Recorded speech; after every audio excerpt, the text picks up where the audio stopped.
And this is Fox 10 Talks, and you are looking at the mugshots seen around the country with a story that is really just shocking to so many people after police in Scottsdale make the news late yesterday announcing the arrest of this man, Julian Nixon. And they say that he was secretly recording lots of different women while having sex with them at it's either his house or his condo, his apartment, something like that. But Scottsdale PD announcing that he had been allegedly secretly recording the most intimate moments with these unsuspecting women over the course, apparently, of the last many, many months. So here's what we've learned so far as this story kind of unfolds. It all goes back to the middle of April, so several months back, right around tax time. It was April the 17th, and they got notified that, hey, there's a guy with a camera secretly recording the women that he's having sex with. Here's what the quote said, according to their documents. The victim reported that her now ex-boyfriend, quote, the suspect, had 3 Apple iPhone boxes set up, all pointing toward his bed in his one-bedroom apartment. Now, by the way, this is his initial appearance before the judge, and in about 60 seconds, I'm going to let you hear what the prosecutor was saying as he appeared before the judge. Investigators noted that his ex-girlfriend, while given a description of the boxes and where they were located in the bedroom, wasn't able to look into the phones to discover really what the contents were and how extensive this whole situation is with these secret Scottsdale sex tapes. But let me just continue here from the documents. After seeing the phone, she confronted Julian via text, who admitted to secretly recording them having sex. He stated he records just in case a female attempts to say that she was sexually assaulted or something was done without her consent. And so, as we show you some of the images there from that upscale part of Scottsdale, here is what was said at the initial appearance before a judge. Take a listen. They believe that the defendant is an extreme danger to the community. His actions were repetitive. They were intentional. They went on for approximately 9 years. There were a total of 110 videos that were located going back to 2016. We have 4 victims on record. There are additional victims that don't want to be named, understandably. And the defendant admitted he knew what he was doing was wrong. He did it anyway. Okay, so there you hear exactly, you've got the suspect, he makes an initial appearance before a judge who sets bond, etc. Then the prosecutor lays out the very basics of the case there from the county attorney's office. Now, Isabella has also kind of been looking into this story. Ooh, look at that. Ooh, I don't know. Yeah, all right. So here we are. Isabella, let's just continue, and you can pick up the story from there because I know you've been kind of looking into it.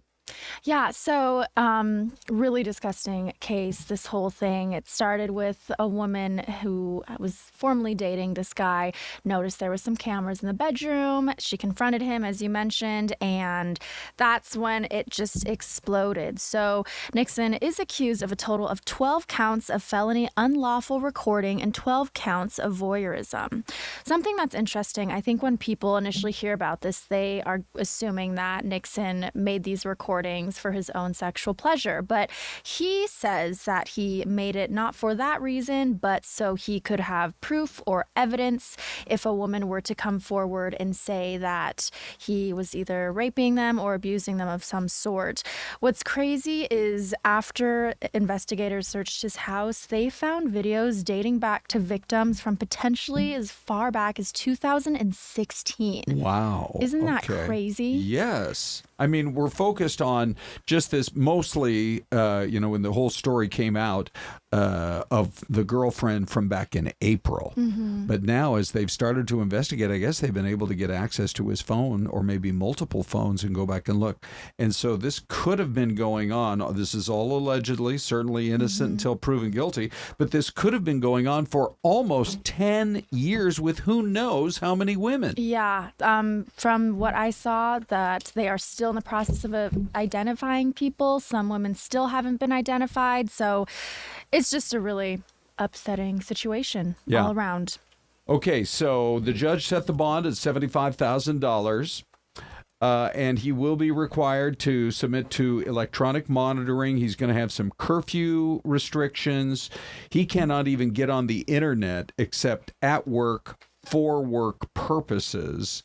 And I guess they've already set a hearing date for this case may move along pretty quickly, just within the next week or two, correct? And, you know, speaking of the internet, what they found was most of the victims, or if not all of the victims, alleged victims, is he met them online. So online dating apps. So that's part of the internet restriction. I would assume bet so. Yeah. I mean, all these victims of his, he met online. Okay. Well, it's just turning into a bigger and bigger story, particularly with the revelation that this may go back almost 10 years. We're going to stay on top of it. Isabella, thank you for your reporting on this one. Of course.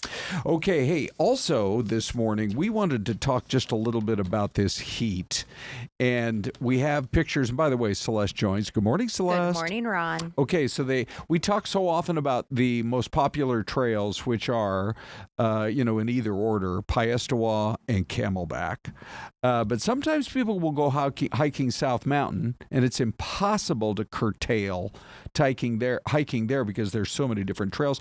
But also the White Tank Mountains. As the West Valley booms and more people move out to that area, whether it's Surprise, Verrado, Buckeye, Avondale, etc., more and more people end up going up and hiking in those beautiful White Tank Mountains, which for most of the year is just fine.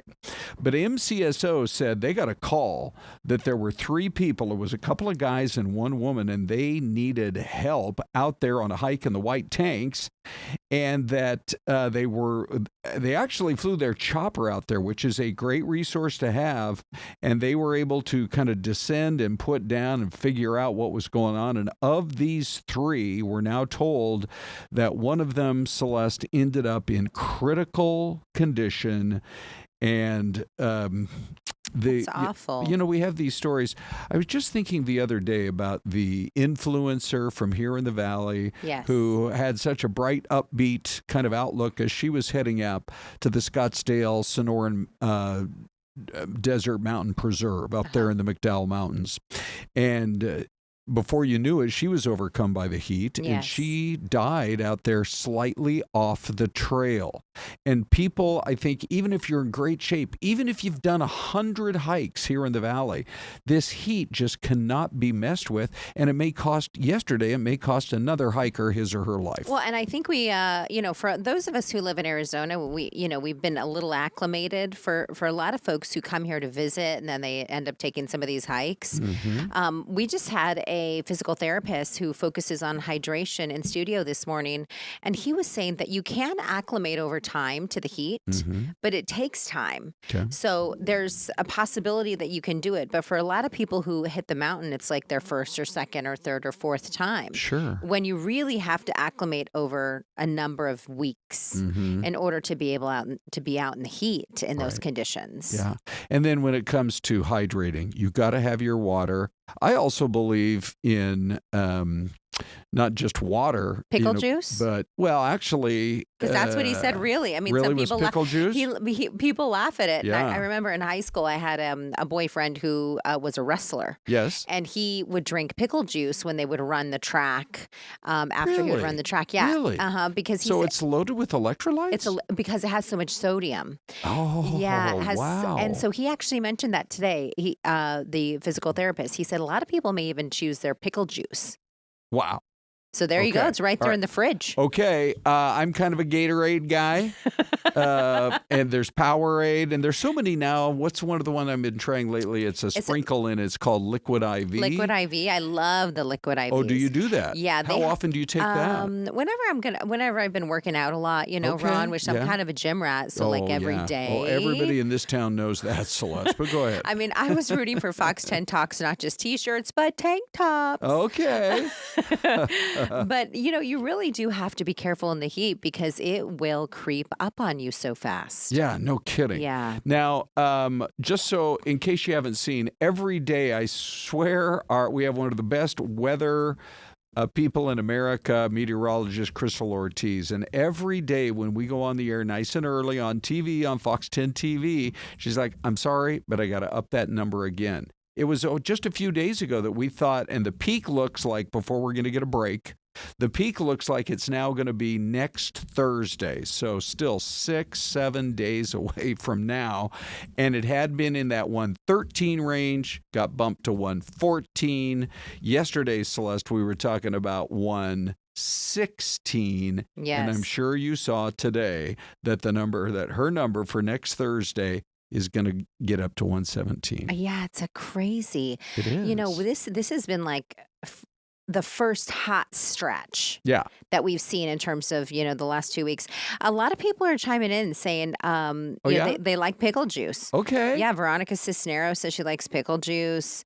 Dave Rousseau says he drinks milk on ice. Really? Brandy Okay. the Bookworm said she thinks Fry's has Liquid IV on sale right now. So is that right? Yeah, so if you've never tried it, they do have it at Costco, but if you don't want to buy the big bulk because you don't know if you're going to like it, head there and buy a smaller. The boss says we cannot interrupt our live stream to go hit up a store real quick if something's on sale. Oh, really? That's one of our many rules here on the streaming show. Fortunately, we can purchase it on the app. Yeah, that's true.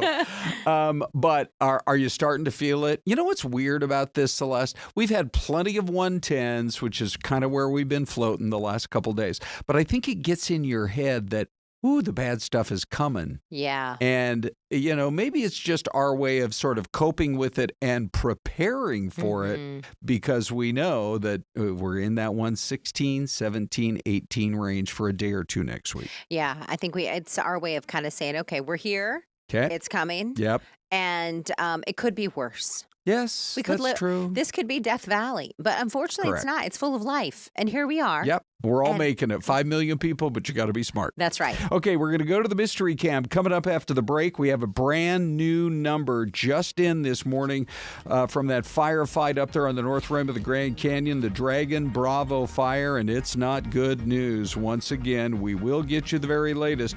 Right now, though, here's our mystery cam. A random parking lot. You can give us your guesses, everybody. Back in 2 minutes.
right, everybody. Welcome back. Welcome back, everybody. And here is today's Mystery Cam. That is about as generic as it gets right there, Celeste. Oh, yeah. Other than the guy who, what is he hauling, a mattress over there on the right-hand side of the picture, pulled over in the parking lot? Do you think it's a camper? Could be one of those flat campers. Yeah, it looks like one of those pop-up flat type of campers. That is super low profile is what that is. Let's see. Charles says he thinks maybe Charlotte, North Carolina. I like RLS Vids. Who says somewhere in Nebraska. What else you see in Celeste? Somewhere, it's too flat, Dave Brousseau says. Yeah. Charlotte, North Carolina, Charles David. And yes, okay, so Patricia Randolph, she got the one yesterday in Denton, Texas. Oh, yeah? She says Tennessee. She's not sure of the town. She seems like a pretty smart lady. I'm going to go with Patricia. I'm going to see Tennessee. By the way, look at Shay Baby there on our comments, and she's saying Mesa AZ here. She knows that's not Mesa, but Shay is on today, and she's joining us from Mesa, and we welcome you to the friendliest chat around. Nice. Okay. Dave Brousseau with the Michigan, Darren Lloyd, Iowa, and Ohio from Frankie D. Ron, are you ready for the answer? I think I like Michigan. Okay. I could ride with Dave. Let's see what you got. Here's this one right here. Okay. Okay, you ready? Yep. Mount Pleasant, Michigan. Okay. Nice work. Nice. Nice work, Dave Brousseau. Thank you, Big D. Wow. He's the other Big D. Big D. The one Big D is taking a break right now. Yes. Got a little vacay time he's owed. He's a hardworking guy. We don't try to chintz people on their Not at all. vacation time. Actually, never. Correct. Although I did tell him, let's not let this happen again, Dave. Yeah, nobody knows what's vacation. happening. No, actually, we're all pitching in. We are doing a fabulous job, but we miss you, Big D. Okay, now here's what's really fun. Celeste and I, after yesterday's show, we were talking about Denton, Texas. Yes. And we loved the fact that this is one city with two universities. There got to be a lot of smart people floating around there. Very smart. Between the professors and the students. Mm-hmm. And so, Celeste, why don't you pick up, by the way, that's the University of North Texas and Texas Women's University. Right. Why don't you pick up the story from there? Okay. And we have Denton right there to look at. So we got to thinking, what makes Denton, Texas so special? Mm-hmm. Ron mentioned the universities. Yep. We did a little digging, and apparently they have a beautiful courthouse square. Yep. And so we thought, we're going to chime in and see if we can find a business that's in the square area. Okay. And we did. We found Minifigs. Okay. And Minifigs, Bricks and More. And we have Melody on the phone who runs the shop. Melody, good morning. Good afternoon. Good morning. How are you guys? We're doing great. Okay, tell us about Minifigs. And you're right there in that beautiful Courthouse Square area. Well, we buy, sell, and trade all things Lego, comic book, action figures, and collectible toys. That's awesome. And I hear there's there's bustling activity going on behind you. You guys seem pretty popular. Quite a bit of activity going on behind me, yes. And that Courthouse Square is so beautiful. What makes Denton so special, Denton, Texas? I would just say it's a hometown feel. You've got a lot of college kids coming in here. We have a junior college as well, NCTC.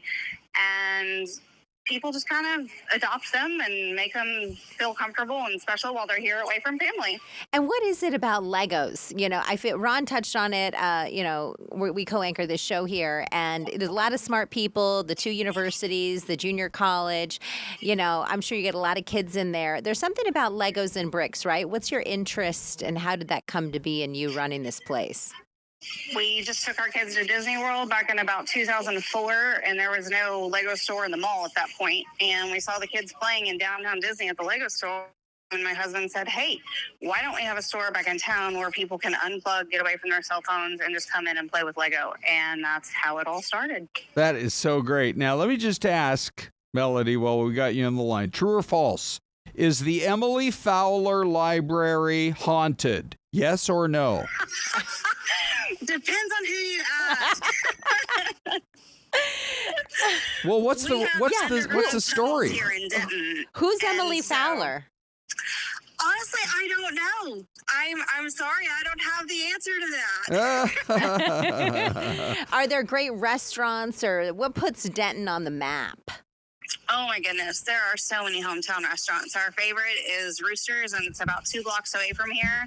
And it's a couple of hometown guys that were going to school here, and when they graduated and they had a little bit of money, they started the restaurant, and it's absolutely wonderful. Hey, one last question. Oh, go ahead. Okay. No, one last question. North Dallas is the boomingest area, I think, in America with new homes, subdivisions, et cetera. It's going up toward McKinney. Is it spilling all the way over to Denton, or have you been able to stop it in its tracks? No, we keep the Dallas people to Dallas. You better stay down in Dallas, Melody says. We keep you down in Dallas. Oh, well, Melody, thank you so much for sharing a part of your day with us. We so appreciate it. Thanks for the opportunity. Y'all have a wonderful day. You too. Thank you. All right, Celeste, that was a brilliant idea. It was all you. Isn't that so cool? Now we have a new friend in Denton, Texas. We do. Melody at Minifigs. Okay, that's great. Hey, back here in the state of Arizona, we have a brand new number. I was just talking to our co-workers at the assignment desk. It just came in this past hour. And remember yesterday when we announced that the Dragon Bravo fire had gone to 105,000 acres.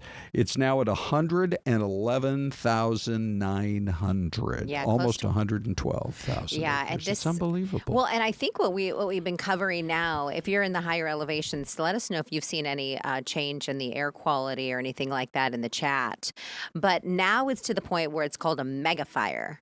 And so it's so huge that it's causing its own weather patterns. Yes. So within it. And that is, it's, I believe, the largest fire burning right now in the continental United States. Yeah, how about that? Yeah, and it's the fact that it's so huge that it's creating its own weather patterns, that gives you an idea of how strong those gusty winds are and how it's really funneling a lot of that smoke in the sky. Those images we have of the smoke are crazy. So take a listen. We've been checking in almost every day with Lisa Jennings up there.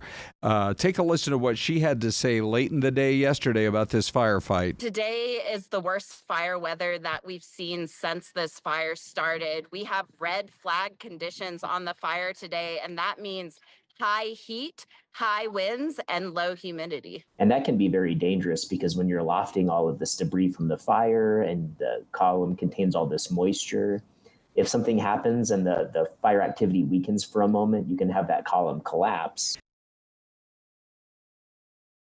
And as we show you some of these images, I mean, it's not hard at all to believe that we're in a situation where it's the worst fire in the United States. And they were not able, I'm sure there's going to be a lot of looking into it here in the coming weeks and months as to who made the decision to at first let it burn naturally, but we're just so tender dry. It's been so hot and the winds have been so strong, it just almost feels like it's impossible to get this thing knocked down. Who knows, Celeste? It's now down from 9% to 8% containment. And this has been, now we're in August. Yes. This has been going on since the 4th of July. It's almost a full month. Yeah. And, we were up to, 14% containment a couple of weeks ago. Some of these images you're looking at from the Grand Canyon National Park. Yesterday, we had reported that they were hoping the fire would burn. And here, of course, time lapse, we've sped it up a little bit for you. But authorities who are running and managing the fire were hoping it would burn into the canyon and then eventually burn itself out. But that just has not been the case, unfortunately. It has been wild to watch how this fire has burned more than 70 different structures, Ron. A lot of these people, they were evacuated. Some haven't even gone back to their homes or homestead or ranches up there. Sure. That North Rim, it's going to take some time to rebuild. All right, so we're going to keep an eye on it. And speaking of lightning, coming up in about 2 minutes here, they think they've recorded the longest lightning flash in world history. Wow. Stand world history. by for that. But when it comes to all this weather, all this crazy weather, I just thought I would share with you, Celeste. These are pictures that came in. This is what they were dealing with in New York yesterday. Look at this. How would you like to be driving down the street? And by the way, it was a total ground stop at JFK, LaGuardia, and Newark. And here's why. I mean, the rain was pouring. And look at this guy. First of all, we say turn around. Turn around, don't drown. Instead, he's like headed straight for the gusher. And he's like in a Mini Cooper. He's like in a little mini car. Gee whiz. I don't think you're, it's not like you're in a 4x4 truck right there, right? Yeah. Okay, so that was going on. At the same time here, take a listen. I think I've got this queued up properly to the winds that were howling yesterday in Pennsylvania.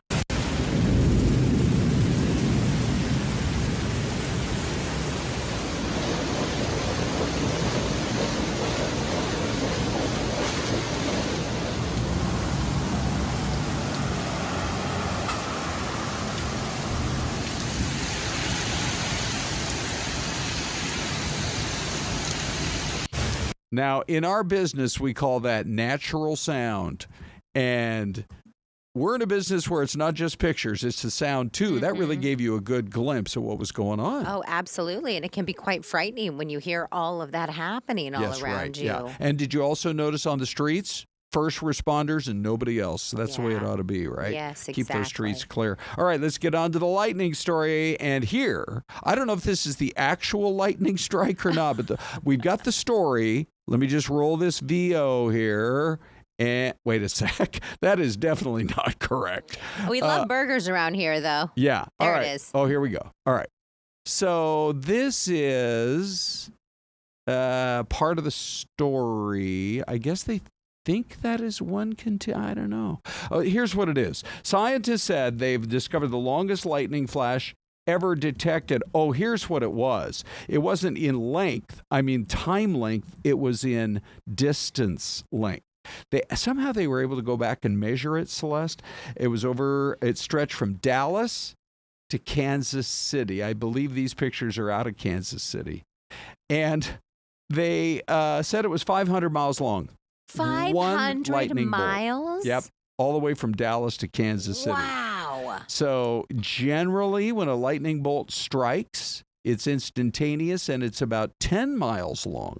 So this is apparently an all-time record setter. How do they discover that? Like, who's out there? Yeah, with a slide rule. Some scientist out there. Yeah, are they are they walking 1 foot, 2 feet, 3 feet? Like, how are they counting? Who knows? 500. Maybe they're using Google Maps. Wow, yeah. AI. It's possible. Yeah. Okay, so anyway, now you know the story, even though it didn't look that spectacular. Just to think, a 500-mile-long lightning bolt, that seems crazy. All right. Shanna Bream, Fox News Sunday. She's our every Friday guest. We're going to take a break. We're going to talk tariffs. Get your poll question answered next.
right, everybody, welcome back. This is Fox 10 Talks. I am Ron Hoon. This is Syleste Rodriguez. Hello. We are frequently joined by Big D, who is on a vacay today. Big D. He'll be back Monday. And we're also joined by Isabella, in fact, a little bit later. If you've been listening in on our burger chat, we would love for you to join the chat right now and tell us, where is your favorite burger? We're kind of looking for the drive-through burgers because you have so many options. And sometimes Yes. we're on the go and you're like, I only got 10 or 15 minutes. I want to just real quick hit up a drive-through Yes. and grab a good burger. So give us your opinion on that. But if it's a walk-in and sit-down place, a little more expensive. It can be a little pricier for sure. Yeah. You know, I was just thinking we got Big D. and we Yep. got beautiful B. That's Bella. That's for Bella. Yeah, that's for sure. So anyway, join the chat. We're going to talk all about your favorite burgers coming up in a few minutes. But Celeste, this story about the, let's see here. I think we've got some pictures. Let me pull them up right here. Conceptual rendering of the proposed buildings. We are seeing in various parts of the valley, all the way from 40th Street and the 202 in nearly downtown Phoenix, to way out in Eastmark in the East Valley, to way up in Surprise. We're seeing all these data centers go up. And some people are like, gosh, do we have to have so many data centers? But it's the future. They have to build these buildings this big to handle the needs of artificial intelligence. It's really kind of mind-boggling. And you know, we don't realize it, but I think it takes a lot of water Yes, to build and them power. and power. Ooh, So yeah. it's like for the desert. I know Yeah. it seems we have a lot of land, but Yeah. the question surrounding these also is it's going to take a lot of water and power to produce these. And apparently it's going to produce a lot of jobs. This is one of the biggest data center projects in the world. It just got announced, and it would double all of the current data center capacity that we currently have here in the valley. And it's actually out of the valley down in the Eloy area. We chatted with the CEO yesterday from Vermillion. And it's going to be, the plan is to put it into Pinal County, all the way down there near Eloy. So we're talking about kind of a remote stretch of land around beyond Casa Grande, kind of in that Eloy, Arizona City area. And they do think it'll be such a boon to the economy. And let me just tell you, there is a worldwide race going on to see who is going to be the world leader in AI. And the United States doesn't want to lose that one. That's true. Yep. I was just taking a look at their website, Ron. So there's a couple of different sites. They also have one out farther north or southwest of Buckeye. Oh, okay. That's site number 1. Okay. 160 acres. Yep. 2 data centers, battery storage, solar sites. It says close to Palo Verde nuclear plant located in a qualified opportunity zone. Oh, close to Palo Verde. That Yeah. makes sense for the power. Yes. Yeah. So that's one site. And then the other one, I think, was what you were talking about, which is out near the other part of town. Yeah, all the way out down to Eloy. And so we'll watch it. We'll see what happens. But it's been proposed, and it looks like it has a pretty good chance of going through. Let's talk a little bit about how bad things. We're an upbeat show. We are, around Ron. here, but it's bad, and we can't sugarcoat it. The jobs numbers not only came out disappointing today at about 70,000 new jobs, but they recalculated for May and June, and they said, whoa, our abacus was not working. Our little pocket calculator was way off, Celeste. Oh, they're abacus. 250,000 fewer jobs in May and June than they first reported, because they go back and they do a deeper dive into the numbers, and they're like, we're really slowing down fast with jobs. And yesterday, what did the Fed say? Oh, we don't really care about that whole job situation. Yeah, we're going to keep these interest rates sky high. I know they're worried about inflation, but come on.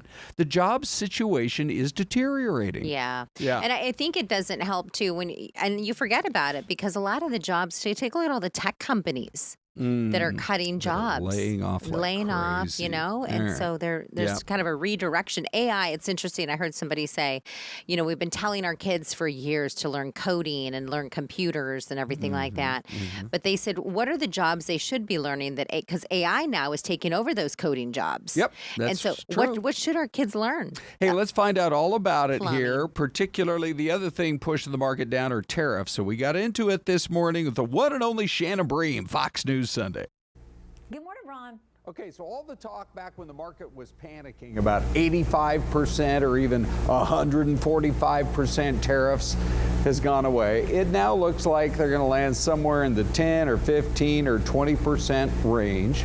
Market's made up most of what it lost, but how long are we going to have to wait for the Fed to watch and wait, because inflation is not exploding?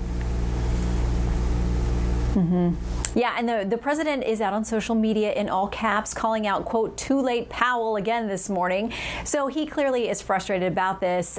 It's interesting, you know, the take that we've gotten from the chairman is that there is uncertainty out there because we don't know where these tariffs are going to land, how they're going to play out for the U.S. consumer, what they'll really mean. So now we're going to be in the next few days, really these things kicking in. If there aren't deals made, deals will continue to be negotiated according to the president and various cabinet secretaries who are working on this. So at some point, you know, you had the dissent from two governors on this Fed vote this week, and that hasn't happened since in the 90s. So clearly there is some agitation towards cuts. We'll see if you get them in September. Kamala Harris decides not to run for governor of California. That clears the way for a presidential run in 2028. What are you hearing? What's the inside talk there in D.C. about whether she'll run again? And from what you see, does she still stand atop the list of favorite candidates among Democrats, or is there somebody else we should be keeping our eye on? Yeah.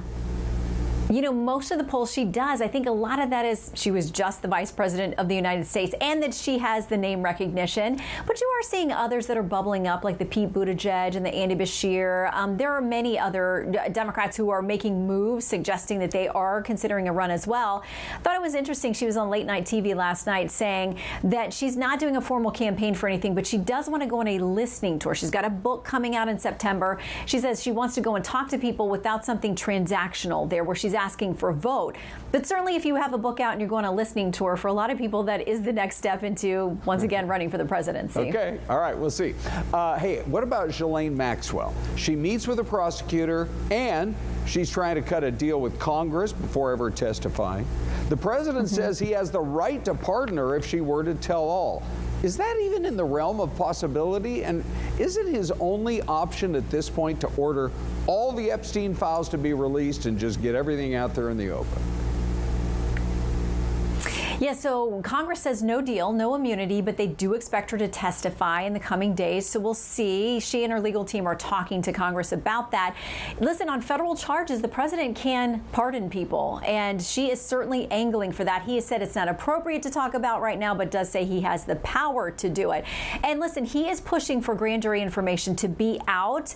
The DOJ has pressed for that. They were denied by a judge in South Florida. There are a couple of judges in New York that are looking at about whether or not they will release that information, but that's just kind of the tip of the iceberg. There's so much other stuff out there. So the White House now is signaling we want to be as transparent as possible. There's nothing there that's going to hurt the president. So let's do this. And keep in mind that Ghislaine Maxwell also has an appeal pending at the U.S. Supreme Court. They will vote in a matter of weeks about whether or not to hear her case. And so that's a huge development to watch for, too. So much to dig into. Tell us about your show on Sunday.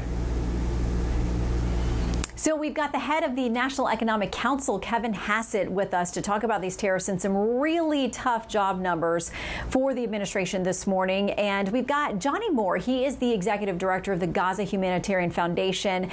They're trying to get aid, he says, into the people who are starving and desperately need it.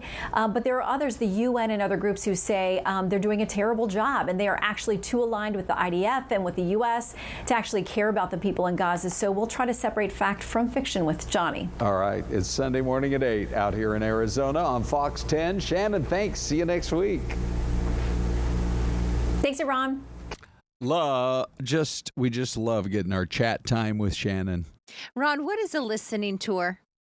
Celeste, that is when we turn the chat over to the audience and we let them tell us what's on their mind. Because they're listening and so are we. Yeah. Oh, I think it's not 100%, but right. I think she feels like she would have been a better president. I think there are a lot of people that agree with that. And so I think rolling out a book, you have to do a book tour. So let's call it a listening tour. Oh. And then, you start to get some positive vibes going if that's the way it plays out. And, the next thing you know, you're out in Iowa at the state fair. Oh, interesting. Yeah. So this could, in fact, be the beginning of her run for president. I really think so. Wow. Now, here's our poll question. Hey, thanks for participating, you guys. We have lots of options for you today. So today's the day, August 1st. A lot of countries being hit with the tariffs. I want to point one thing out. The vast majority of items we're actively negotiating with Mexico and China. They are number 2 and number 3 on our list. Guess who's number 1? Guess who imports more to the U.S. than anybody else? The EU. They already got their deal locked in at 15%. And Japan, it looks like they got a deal there at 15%. And then the only other one is Canada. And they just cannot, the U.S. and Canada are far apart. But all these other, so that's like, close to 70% of all the stuff that we buy from around the world. Most of the other countries that are out there are like 1%, 2%, like Syria. They still haven't struck a deal with Syria. What do we buy from Syria? Anyway, poll question. Good. I like that he's trying to bring jobs back to the U.S., 1%. Good. He's trying to cut the deficit by tens of billions, 7%. Or the both option, you like both of those things, 67%. But plenty of skeptics out there, Celeste. 25% say it's going to make inflation worse. Oh, no. Real quick, here's the YouTube numbers. All right, we're taking a look at your YouTube. 43 votes as of right now. 23% say good, he's trying to bring jobs back to the USA. 23% say both good, he's bringing in billions as well to cut the deficit. That's 5%. 49% of you say bad, it's going to make inflation worse. So let's go to Isabella on the Dave Cam. You seeing any good comments? We only got about 30 seconds. Yes, take it away. Yes, we're seeing all sorts of comments. Someone said these jobs are never coming back, full stop, between the BBB that will raise taxes for all of us except the wealthy. Someone else said that we're just handing China the world stage. Everyone's going around us. Someone else says, who pays the tariff, ? And another one is... So do the 23% who voted that it's good, will it bring down the deficit? I need to know. So a lot of inquiring comments, I would say. Okay, Isabella, thank you. We are ready for a break. Oh, look at this wave pool, Celeste. Another break, Ron. Burger Talk next.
ladies. It looks like it's a pretty nice day at the water park there. Wow. But They're celebrating on a Friday. Yeah, but I'm looking at those dark, ominous clouds, and I'm like, get a couple of more swim laps in, guys, or a couple of more big waves, because it looks like maybe some storms are coming. Well, Brandy the Bookworm says public pools give me the heebie-jeebies.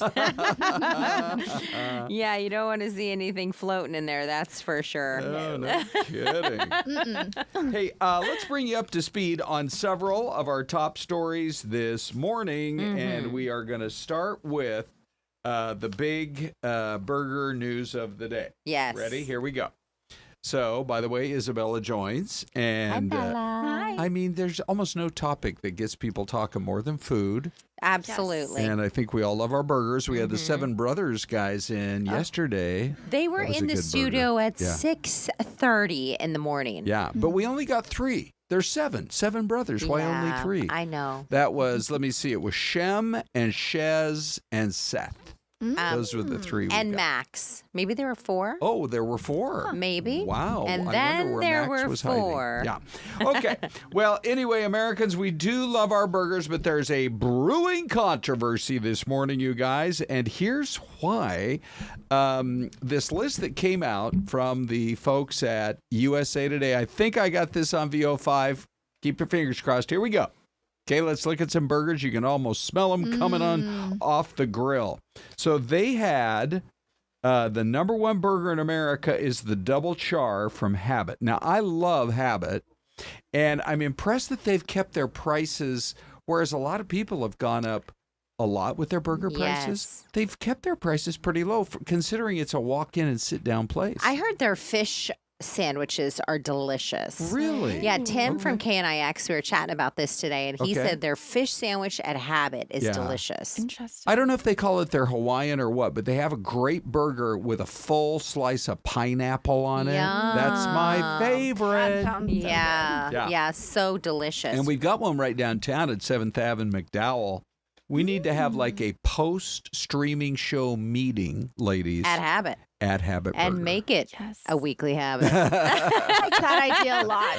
You know, we have a lot of people chiming in. They are saying In-N-Out. This is the video that we were just showing. In-N-Out, people are loving the double-double. Yes. Oh, You know, they said the double-double with cheese. People, something, I think Veronica Cisneros mentioned this, Rallies. Okay. They have good curly fries. Yeah, you know, their claim to fame is a double drive-through. Oh, you're right. We don't have a lot of them here in town. Yeah. But yeah, the double drive. I don't know how it doesn't drive them crazy in there. Like, which side wanted which burger? Yeah, what kind of burger do you want? Yeah. The other one was Pete's. They have a monster burger. Pete's Fish and Chips? Yes. Has a monster burger? Yeah, and I think I never knew this. Oh, I survived on Pete's in college. Oh, it's I like bet you it is like a did. local fave. Yeah. Yeah. What was your kind of go-to? Isabella, by the way, is an ASU graduate. I'm outnumbered here today once again with the Huskies. Here's the fork, baby. We got the forks all over the place here. Yeah, we Ron, do. throw up Forks throw everywhere. up your shot again. Okay. So this is supposed No, to be your a W. camera. Wait, no, it's like this. Okay. Yeah, here we go. Okay. There you go. 2 forks and a W. How about that? But did you have a burger place during your years going to school at ASU? You know, whenever I went out to eat, surprisingly, burgers was not my first choice. But when I did go out and get a burger, I think I went to In-N-Out mostly. Yeah. Yeah. Well, and was it Charles who said, I'm just looking. Yeah, I love that In-N-Out is keeping their prices low. They're still at most of their locations. Now, the one at 20th Street and Camelback has gone to about $6 for their double-double. But most of them are still in the $5.50 range. Yeah. I think that's a pretty fair price. I mean, in this economy. Yeah. Yes. And, I agree. and I got to quit using that shot. I'm going to Isabella. adjust it. Okay. Oh, look at this, everybody. Here's what happened. This is what we call dedication to the job. There goes Syleste. All right, Syleste, ready? Here's the Isabella cam. I think it's that one you're on right now. This one? Yep. Go for it. Oh, wait, no. Oh, Marcos can help you. I think that was yours. All right. See, it's a whole team effort. Everyone is here to No, it's got to be. make the show possible. Oh, wait. It's this one right here, you guys. It's camera number 3. There you go. Marcos, thank you. Yeah. Thank Did you you. happen to notice Celeste there? Totally taking up the whole camera with that lovely red dress, Celeste. That was excellent.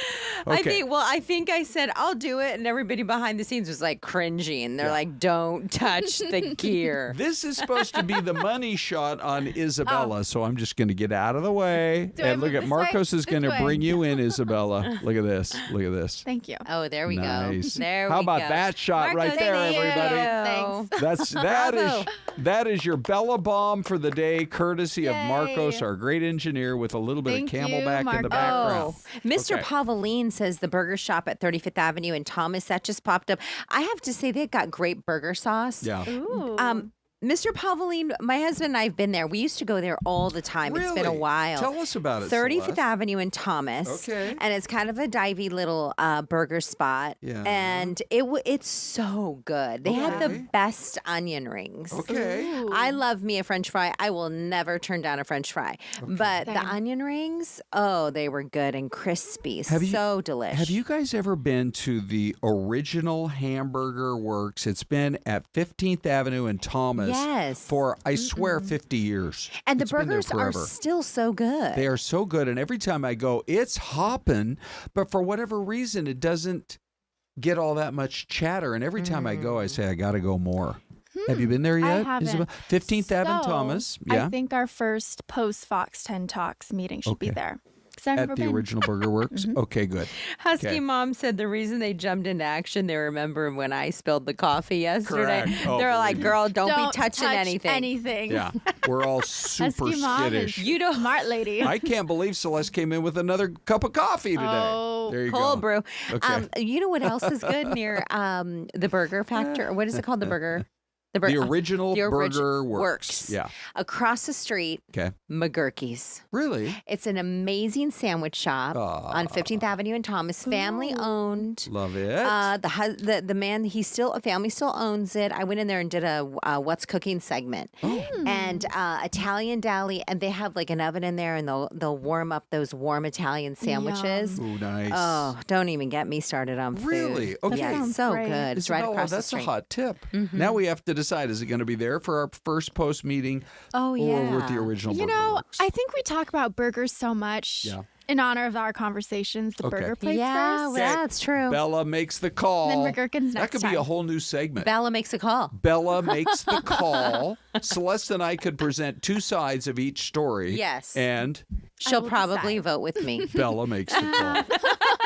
Yeah, I know. probably. Oh, believe me, I'm used to being ganged up upon. You are not either. Well, we got a lot of ladies in my family.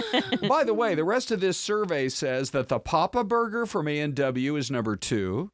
Then the Jumbo Jack cheeseburger, don't forget Jack in the Box. In-N-Out's Double Double, that's the one I had day before yesterday, Signal, Butte, and Yum. Baseline. Let's see. And then the Butter Burger at Culver's. That's Yeah. a great burger. I've never had that before. I think either. you'd like it. Yeah. Yeah. I don't mind Shake Shack.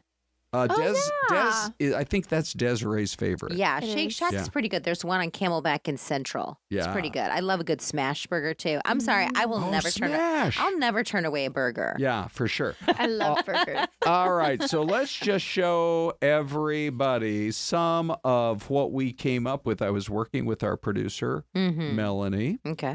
and so she has some. Look at this. Avant J. Hirsch said, I'm with Ron. It's got to be the double double, unless you're ever in Flint, Michigan. Make a note, you guys. Dave's Halo Burger in downtown Flint. Now that's a recommendation coming from a couple thousand miles away. I That's wonder if it's awesome. called Halo Burger because it's like good as an angel. Like, you know, the halo and the yeah. burger, so delicious. Celeste, always keeping Maybe. it positive. By the way, there is the latest with the actual poll question. Currently, In-N-Out still has a lead, but it's drifting at 59% with a double-double and the Culver double cheese, Celeste. So go ahead and give it a shot. I have not been to an A&W in forever, but I could see going into. Have you ever been to an A&W, Isabella? No. No? Yeah. By the way, someone in the chat did ask, do we still have any around? We do. One is on Germain Road in Chandler. have one of our what's? A&Ws. Oh, yeah. good. Somebody Okay. in the chat asked, they said, do we have any more of those around? Oh, Troy says, are there any A&Ws? Yeah, in Chandler on Germain Road. And then Larry pops up in some of our comments earlier today and says, Culver's up in Show Low has the bomb burgers, Ron. You will likey. All right, Larry. Okay, Larry. You will Makes me, likey. yeah, you guys all know we love the White Mountains. We love it, That's love like it. one of our favorite places in the world. I still, every once in a while, I look at the boss. I'm like, could we take the show up to the White Mountains, do Show Low or Pine Top or Lakeside? So no takers yet, but if you guys know of any empty TV studios, we'll just head up there. Or maybe we just like plant ourselves in the Pines. Yeah, there you go. You know, just do a little like zip trip up to the Pines and do this. Sure. Remember? Oh, our diner. We were talking about this, Bella, yesterday. Yeah. Remember? Yeah. We just go up to a little diner in some of these small towns and just do the streaming show there. Hey, speaking I of the love streaming that. show, And we'll eat burgers. Yeah, we do need to talk a little bit about the man, the myth, the legend, Michael Phelps. Celeste, your Yes. story of the day. He's going to volunteer to give swimming lessons to some pro athletes? To the Baltimore Ravens. Why is So this? there's about a handful of athletes on the Baltimore Ravens team who say they didn't know how to swim, that they could use some swim lessons. Oh, okay. And Michael Phelps. Now, they posted that on social? It was on social. Okay. And Michael Phelps is from Baltimore. He's a big fan. And so one of the players reached out to him on social. And I think it was a little kind of like joke at first. Yeah. But Michael Phelps responded. You know, he lives here in the valley, in Paradise Valley, with his beautiful family. Oh, yeah. And so he's helped out, you know, with swimming with Arizona State University. And so he responded. He said, let's do it. So he's actually going to do swimming lessons for any of the Ravens that want him. Yeah. Can you imagine having It'd be a little Michael pressure. Phelps? What if you were like took your kids to like like swim tots or Hubbard swim Yes, and Michael there's Phelps Mike showing up. Big Mike. Big Michael Mike. Phelps was your child swim instructor. Yeah, no kidding. Well, if you're going to learn, you might as well learn from the best. Yeah. On how to swim. Pretty amazing. Yeah. You know, Ty joins us now, Ron. I and noticed he just, that. Look at this. He took a little trip to a new wine bar in Roosevelt In Row. the middle of the show. I know. He was Let like, alone. he's like, you know what? It's Friday. Don't breathalyze me. I was going to say your eyes look a little glossy. No, it's a brand new wine bar that just opened up right on Roosevelt Road called Turquoise Wine Bar. All right. And cute little spot right Yeah, it looked downtown. like so if it. you want to check The something food out. looks good. So It what's was really coming up good. at 11, Ty? So we have a live report. Kinsey Beach is on her way up to the Dragon Bravo fire. So we're going to check in with her. She's on her way up there. And unfortunately, that fire just continues to blow up. Plus, we got some talkers. If you go to a concert, are you staying till the very, very end? Well, turns out Gen Z, they're saying, I don't think so. I got to get out of here. I'm going to get out into the parking lot and in my car before the concert's over. So those stories and much more when we continue right here on YouTube. We'll be right back.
Not enough room.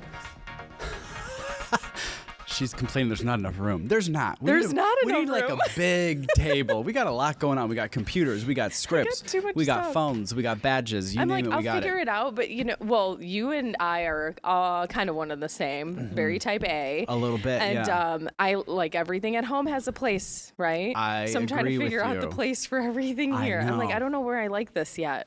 And then I also need space. I like to take notes, and I'm like, I don't want to come over here. I gotta figure it out. Yeah, you'll get into the flow of your workflow here.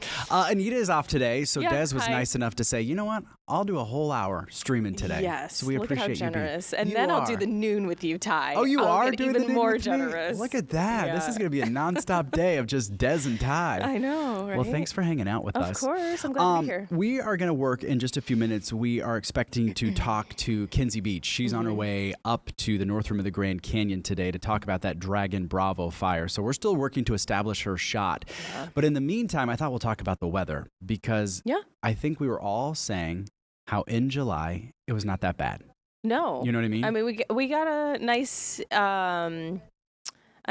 what do I want to say? A nice soft landing into summer. You're right. You know? But now that's August is like, oh, sorry. I didn't mean to hit the mic there. I said to Crystal the other day, I go, August is, she's spicy, and she's coming in with a whole lot of attitude. She really is. So I thought I'd show you guys just kind of some of the weather that we're working with because it is going to be brutally hot as we head into the weekend and especially into next week. So unfortunately, where that Dragon Bravo fire is, they continue to be under some sort of heat warning up there. Now, this one specifically is for the Grand Canyon itself. So this is below that 4,000 foot level. So you can kind of think of the Grand Canyon as kind of like an oven because once you're in there, those sides of the canyon just get so hot, obviously attract the heat, and then it just stays so hot down there that in the inside of the canyon can be as hot as it is down here in the valley. Well, and then they're saying when you have a fire this large, I mean, it's the growth on this has been tremendous. But then they also say that the smoke can create its own weather system. Its own weather system. So that's probably so not they were helping. talking about that as well. So I wanted to show you that. So there's the extreme heat warning up in northern Arizona. But for us,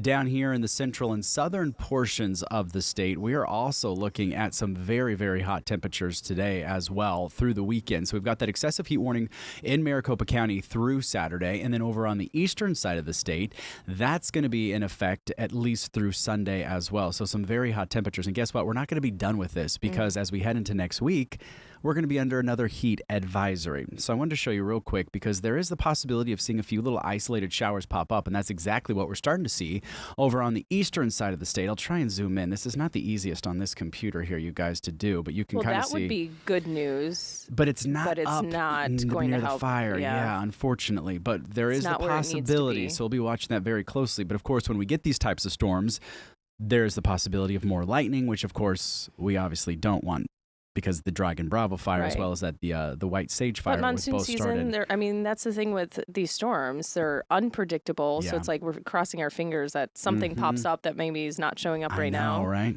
So we'll keep our fingers crossed. But take a look at these very warm temperatures across the board today. Really, no matter where you are, we're going to be tracking some very, very warm temperatures. We're talking 112 in Phoenix, even warmer in places like Gila Bend. We'll see those upper 80s along the rim country.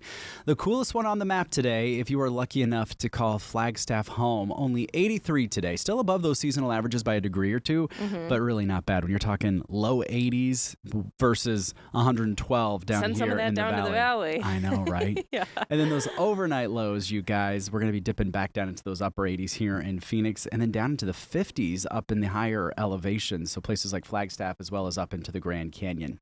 I want to show you this, though. Now, this is the brutal What's that? 10-day forecast. Ooh, I don't even know if you want to just look. Get out of here with that. I know. Look at this, you guys. We're going to continue with that 112, boy. 113 over the weekend. Then as we hit next week, 116 on Wednesday, 117 on Thursday. Well, and I'm just in the chat saying hi to everybody, just jumping in here and saying good morning. And Mr. Is it Paul Valine? I hope I think got so, that yeah.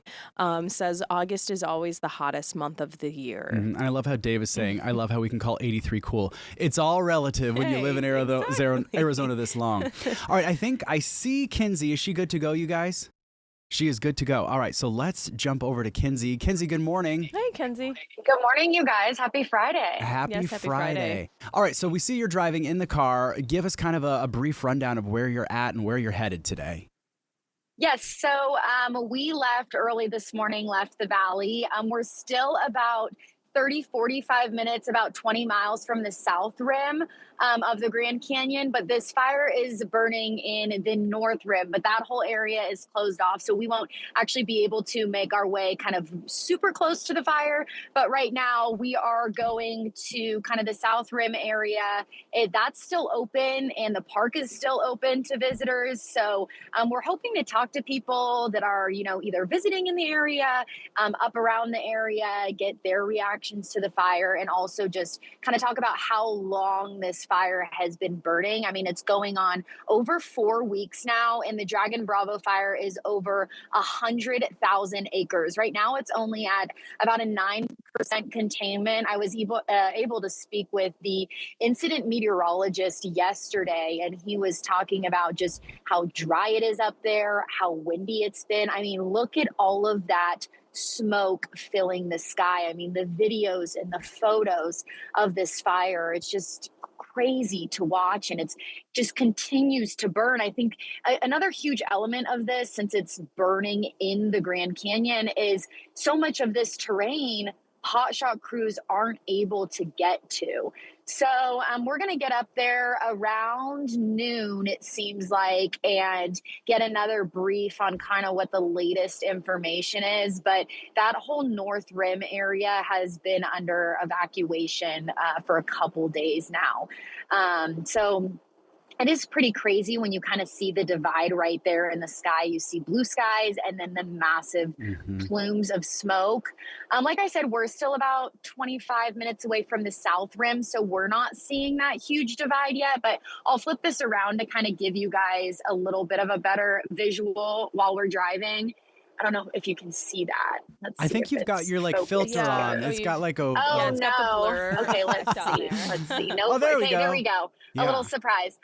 So you see the blue skies, and then right at the horizon, you're seeing kind of a lot more clouds. You see that gray line, but we're not seeing the large plumes of smoke yet. But I think as we get closer this afternoon, we'll get a better look at that. So that's kind of where we're at right now.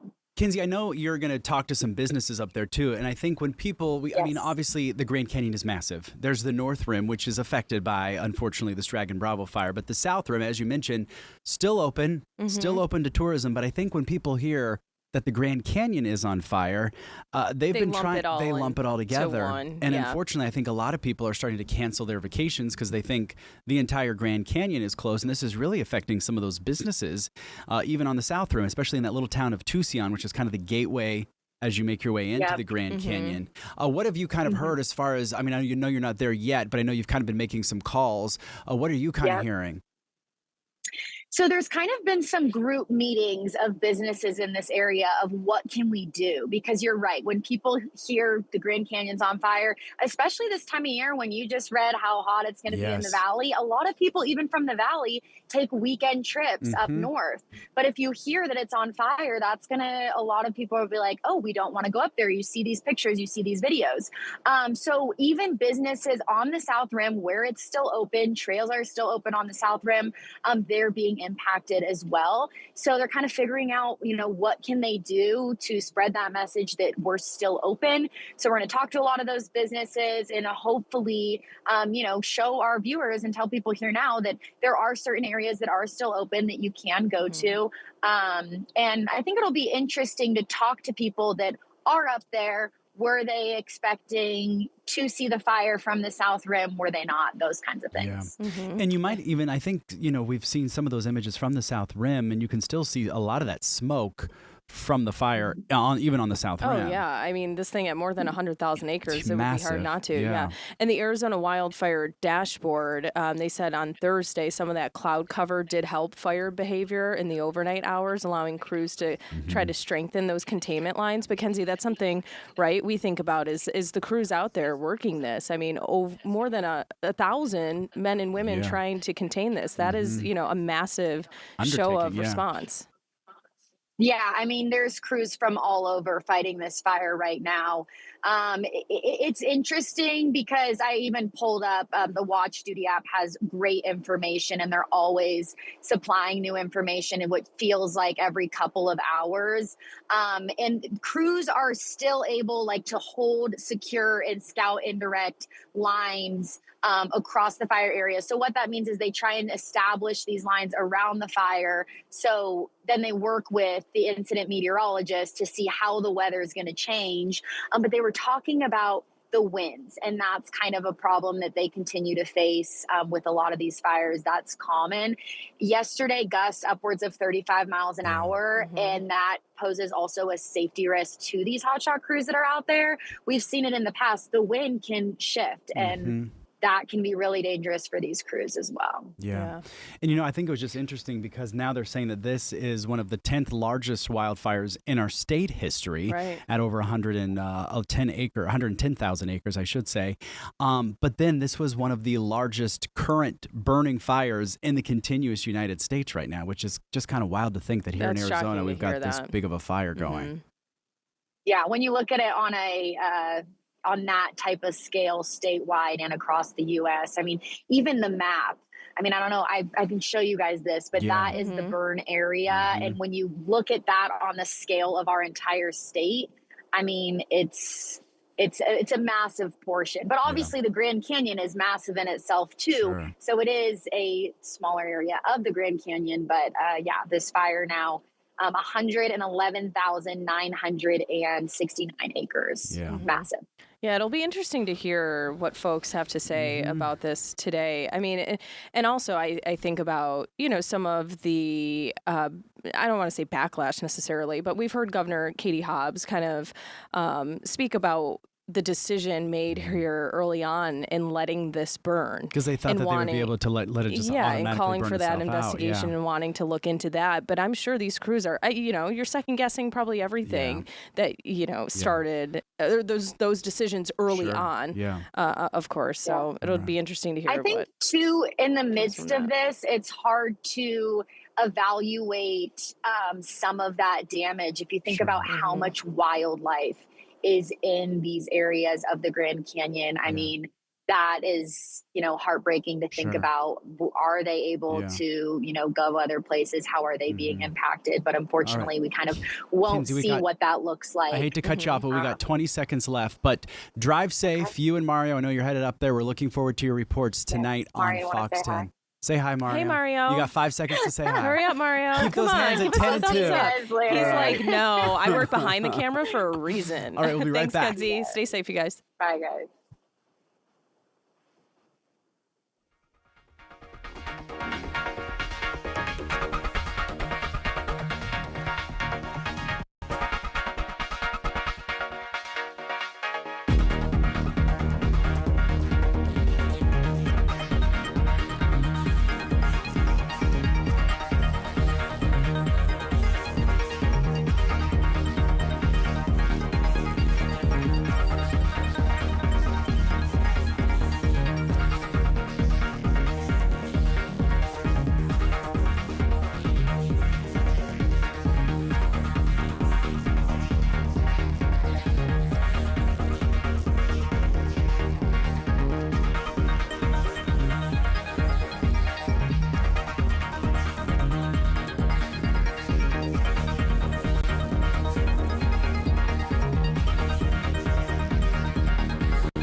All right, welcome back.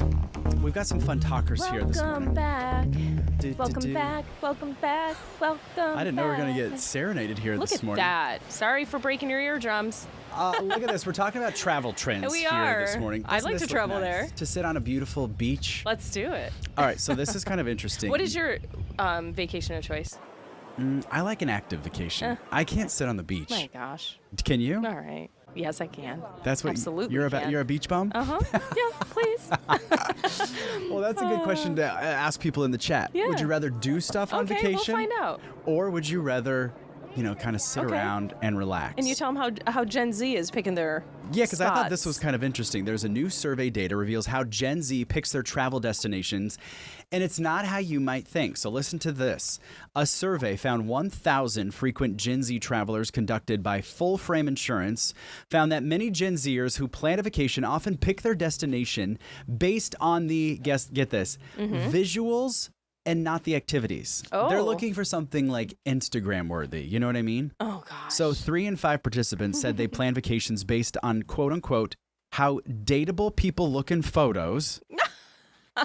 And aside Okay. from that, they also consider how aesthetically pleasing the location may look in photos. You know, that would work, but I always feel like if you do that based off of like the photos and review, whatever that the destination will put Yeah. out, or let's say the hotel or wherever it is you're going, it's always a little less. It's not quite as nice when as you they get show on the there. pictures. So I'm I know. skeptical of that. And this is what I thought was really interesting. Listen to this stat. Overall, 60% of Americans say they would choose a more expensive location. They are going to pay more if it looks more impressive in photos. Oh, okay. Interesting, right? Yeah. How do you pick Ty Brennan? Because you're our world traveler. Let's be honest. I do a lot of research. You do. I love TripAdvisor. Type One of my, A, guys, type A. Yes, again, type A. Always comes back to type A. I always check TripAdvisor for like reviews of hotels. Yeah. And then you get like people put their real photos of what it looks like. Because if you go to you a have to hotel look at website or a those. resort website, they have the professional photos that make everything look like it's a massive room. Great amenities. So you got to get like the real deal, you know? Oh, I totally agree. You have to weigh in both there. Yeah. The hotel pictures and the real reviews. You got to do your for own sure. research. And that it's is for always sure. good if someone has been there. Too. Yes. So like when I'm ready to travel abroad, Ty Brennan, I'll give you I all need of the all recs, girl. the advice. And I'm a little bougie with the hotels. I must admit. Excusez-moi. Well, no, just because like I of course I love a good deal, but I'm like it has to be clean. It has to be clean. And yeah. sometimes you do have to pay. Well, Maybe a little more sometimes. Listen, you know what I do? What? This is, again, type A. I bring Clorox wipes with me. Oh, you know I do too. And the rubber gloves, because I'm not touching anything in that hotel hotel room before room? wiping it down. Yeah, that's I just have a horrible, I'm a We are one germaphobe. and the same. Yeah, We we can are. have a whole We'd be like a cleaning good talk travel segment. We would friend be great group, travel right? buddies. Oh, yeah. I love that. All right, you got this next one. We're going to talk about concerts. Okay, yeah, let's do it. So I love a good concert. I do too. Fun fact, my parents would never let me really go to concerts. Like, what was your growing first up. concert? Do you remember?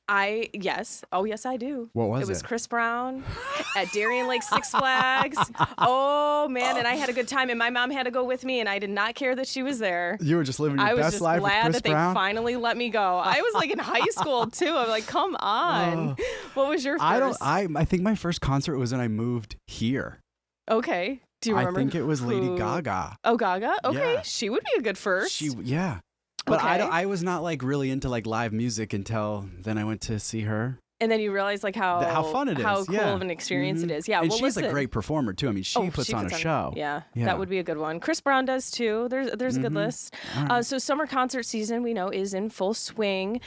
We've had Beyonce come through, Taylor Swift come through here in town, but more and more people are actually leaving before the concert officially ends. What do you think of this? Well, okay, I have to admit that I kind of agree with them in some Really? So you're this respects. 1 in 4 of I haven't concert ever goers done who this, missed but the encore and head to the car? I get anxiety when it comes to like getting out of a parking lot. And there, there's going to be traffic, there's going to be honking, there's going to be aggravation. Yeah. Okay, so you're planning for that, an easier escape. An easier escape. Okay, it makes sense. What about you? You're staying to the last second. Soaking it all up, especially if it's Chris when Brown. Beyonce's Renaissance tour came Oh, in that's town at right. State Farm Stadium. Yeah. Mama stayed. I let everybody clear out. Did you have I work was the still- next morning? No. No. You called out sick. No, I'm just kidding. I don't. Did I? No. Watch me You know throw what? under the No, I did not. I was not that employee. Okay, first of all, I'm the employee that goes through active labor. Okay, all On shift set. and then has a baby a couple hours later. Yes, that was Demi.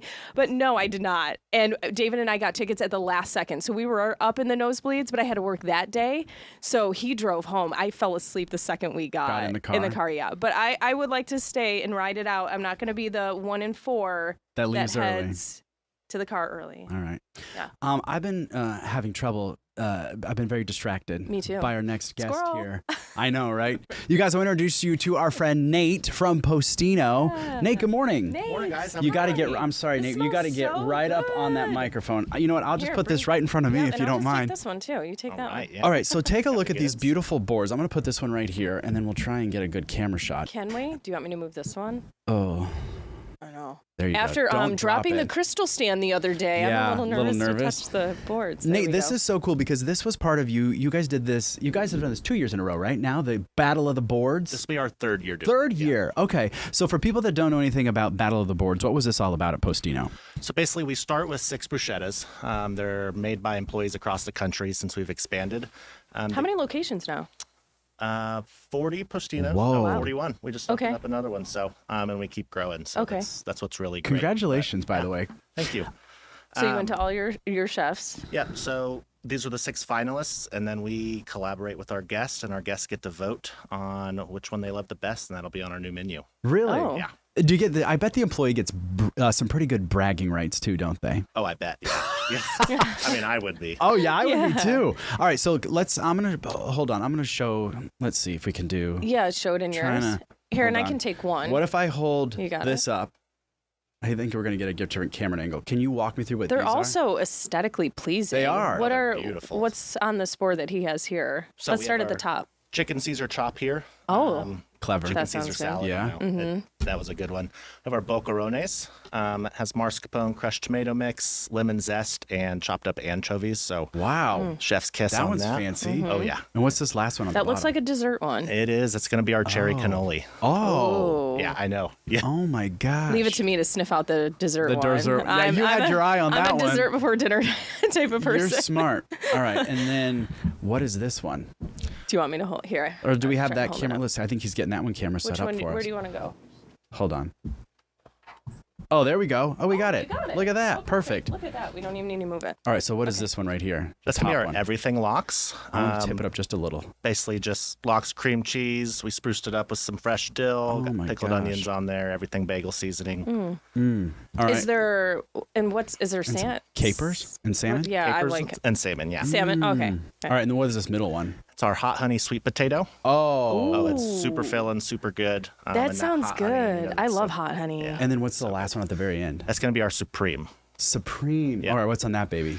Ooh, what's not in it? So it's got salami, it's got meatballs, it's got olives, mushrooms, basically like a supreme pizza, but just a little slice for you. My mouth is watering. Okay, Which one so are you going for? well, I'm a vegetarian. Don't hate me. Gotcha. Nate. We So I'm don't gonna go with hate that you. one. Yeah. The That's sweet the potato? winner in my book. So With how the much honey, huh? longer do folks that want to go out can they vote on these? So voting ended yesterday. Oh, it ended yesterday. So do we have a winner? We sure do. Oh, we announce it wait, live? Reveal. Can Yeah, we or no? We can? All right. Okay. We're going to drum roll. Our winner is the Bocarones. This one. Oh, Yep. really? Wow. Oh yeah, that won the most votes across the country. Wow. What do you think set that one apart from the others? I think when you go out to eat, and anchovies usually have a stigma, but we were able to like take it and elevate it in a way that's inviting for people to come in and try it. Which Oh, do you know okay. where the employees, what store the employee works at that came up with that creation? I believe they are at the lab, which is like our home office. Oh, really? So So they're it not did- like in the restaurant. Do Yeah. they have an upper edge then? Do you think that they should be disqualified? No. Look at you trying to disqualify the winner. Leave that alone. It won. So this is going to be at every single Postino now. Yep. So we're gonna do a victory lap for the next 2 weeks, and then Oh, so that be, it's only available for the next 2 weeks? it will be, and then as soon as we release our fall menu, that'll come on the menu. But will Oh, these, it are these officially gonna on be gone the then, the other ones? Yeah, Oh. sadly. But the good thing Mm. about us is we frequently add past Battle of bruschettas to the menu, like on our How fun. reoccurring menu. Now I gotta Oh, ask you, okay. Nate, now this has been going on for 3 years. Have you entered this before? I have not. We should start brainstorming Come on, now. we can help you brainstorm. We could really help. Well, okay. What is it that you like to eat? And what is Or, what are the flavors prerequisites? Do they have yeah, to be? is there a set ingredient list? No, I mean, like when Is it you wide look at open? like the hot honey or like the cherry cannoli, that's something that you generally would be like, that's on a bruschetta. Yeah. But that's what's great about us is we like to think outside the box and see like what's going to wow our guests, what's going to bring people in. One of the servers said that you had to make sure that like the ingredients were already within the wheelhouse, kitchen, right? right? Within the kitchen. Yeah, I think, the hope is that what's going on. So like the cherry cannoli, obviously we don't sell ice cream cones, so it has broken up ice cream cones on there. So the little things on there we can do, but generally try and stay within like our realm. Okay, Nate. Okay. I think we're gonna help you. We're gonna come up with the winner for next year. We got I good think you should ideas open it up floating to around. everybody. Yeah. Don't you think? He'd be like, no, that's He's like, too no. much. He's like, I don't think It's so. too much. Which is your favorite? Me, I like the cannoli, just as yourself, and I Yeah. like the hot honey. But truthfully, they're all delicious. So I know it was a hard bet. voting process. Now, hot honey this year. is really having its moment. moment, yeah. Like it came In hot. in and took us all by Literally, storm.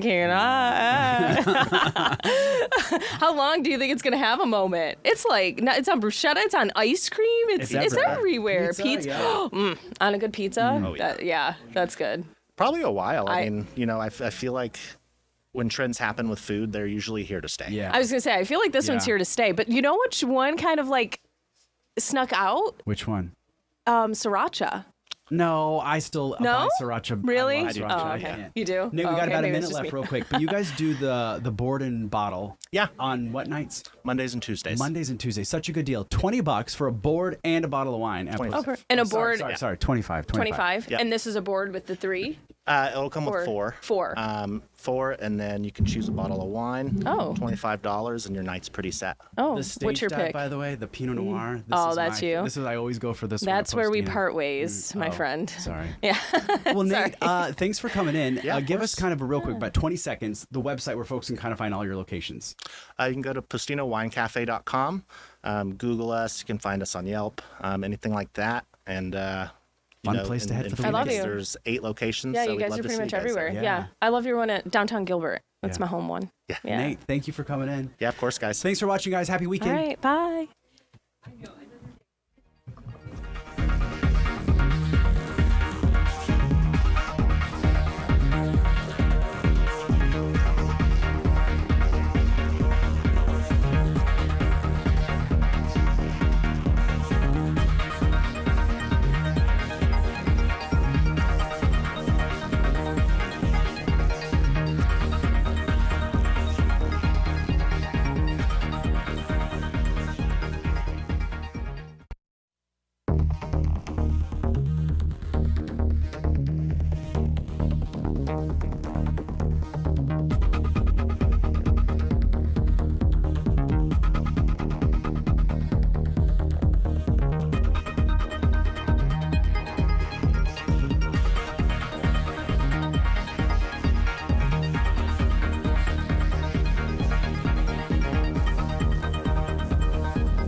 And welcome back, everybody.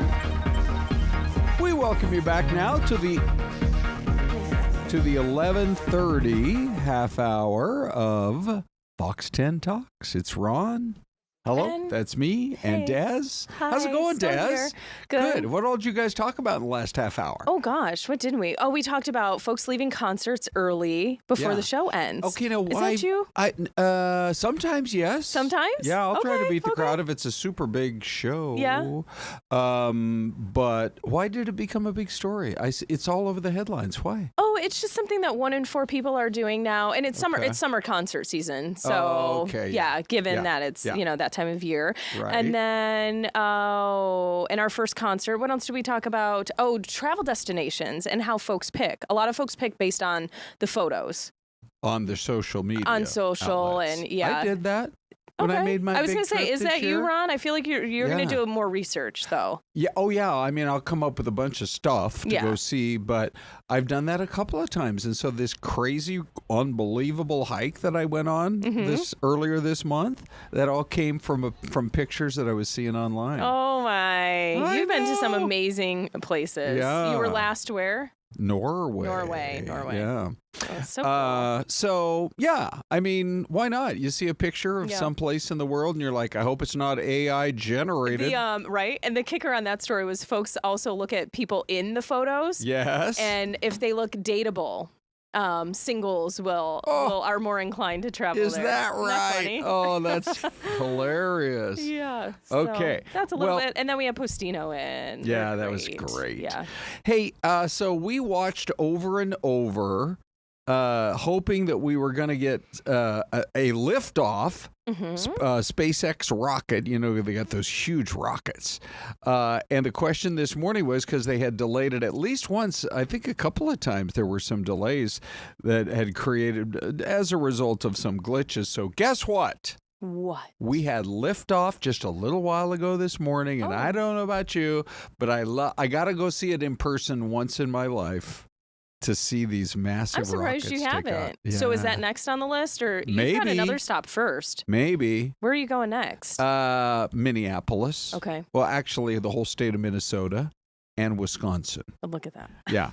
I want to go explore the states of America. But first, let's go to space. Well, actually, right on the ground at the liftoff pad. Here's what it looked like. 3, 2, 1, ignition. Engines full power and lift off. Go Falcon, go NASA, go Crew 11. Big 1 Alpha. Copy. Vehicle is pitching downrange.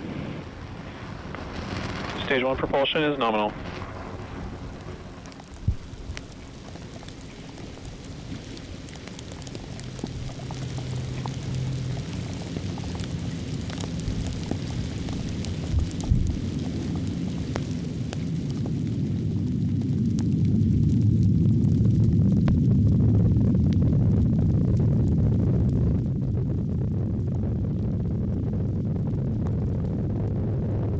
Stage 1 throttle down. Power and telemetry are nominal.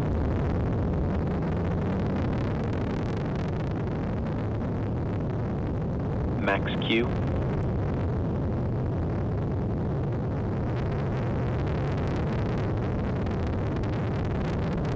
Falcon 9 is supersonic.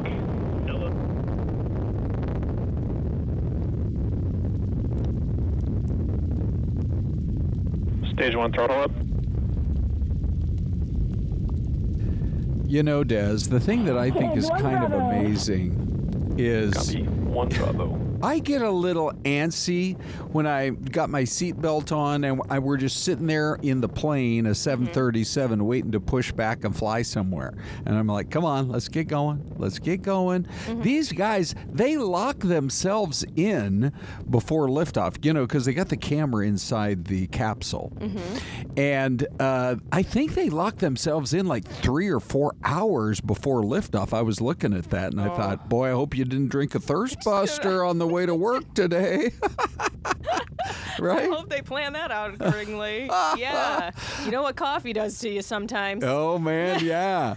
Sure. Can you see those guys sitting there like, man. there was something I forgot. Can I go back to the men's room? I know, right? That was a bad idea. Well, anyway, it was a successful launch. We love to see those clear blue skies.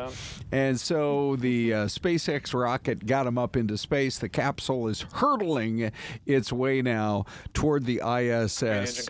It would be amazing. It would be so amazing to see Earth, either from low Earth orbit or all the way up at the ISS. Would you, Ron Hoon, yeah. if it becomes something we all can experience, would you take a flight to space?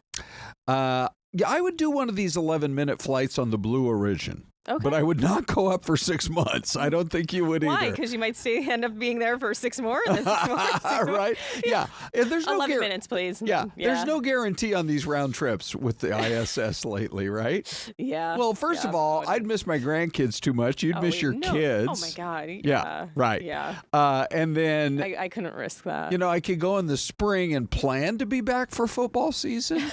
If it worked out that way. I think the Cardinals are going to be pretty good this year. Yeah. You guys can join in the chat, by the way. Would you ever go up into space, either on an 11-minute ride or a 6-month possible return trip? Yeah. Anyway. All right, let's talk a little bit about what's going on in the world of politics. We have Doug Luzader in today's report. I got a chance to talk to him. Here's what he had to say. Ron, good morning. The administration's been holding firm to that deadline overnight, but it looks like it may be another week still before many of these tariffs kick in, even as some say they're already feeling the impact.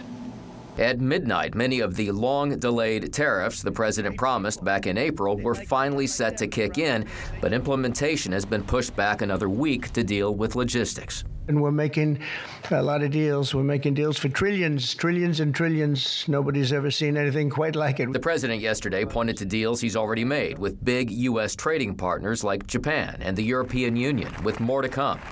Mexico just got another delay on its tariffs, and the Treasury Secretary reported progress in talks with China. The skeptics say this will slow the economy and lead to inflation. It's all talk, no substance.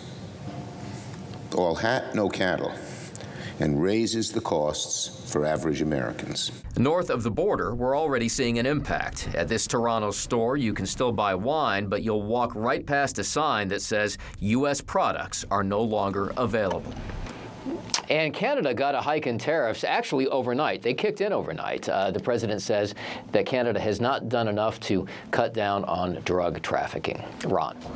Well, okay, so here are some of the numbers. We get the single biggest trading partner is not China, it's the EU. And they cut a deal at 15%. China, it's still in the works. We get 13% of our stuff from them. They're at 30%. I don't get what's happening with Canada. I mean, it seems like when these two leaders get together, it's all smiles and handshakes and back slaps and that kind of thing. But 35%, Doug, that's a big number on Canada. It's a big number. I mean, there are some complicating factors here. One has to do with what we just mentioned, the allegations of not doing enough to crack down on drug trafficking. But Canada also talked about recently recognizing the Palestinian state. That clearly did not sit well with the president. There have been retaliatory tariffs. That did not sit well with the president. So there really seems to be some anger right now directed toward Canada. Yeah. Okay. All right. We'll see how it all unfolds in the coming weeks. Thanks, Doug.